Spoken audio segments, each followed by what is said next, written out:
I'm Rick Smith, and this is Labor History in 2.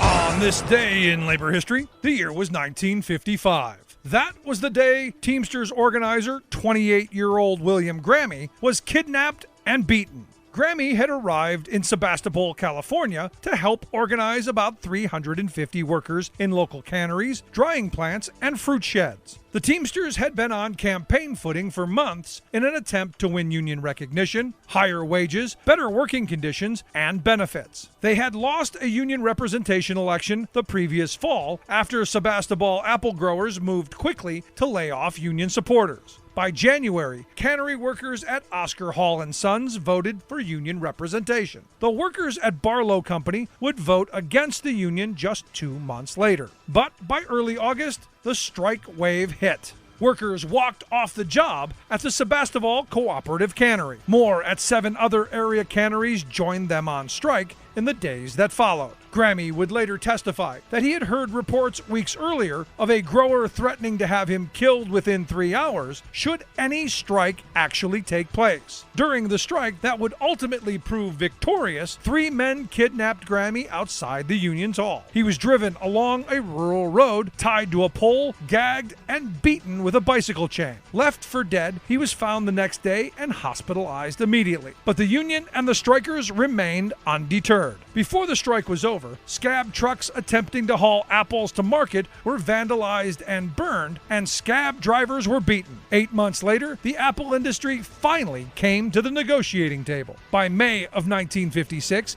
apple growers signed with the Teamsters. Labor History in 2 brought to you by the Illinois Labor History Society and The Rick Smith Show. For more information, go to laborhistoryin2.com, like us on Facebook, and follow us on the Twitters at Labor History in 2.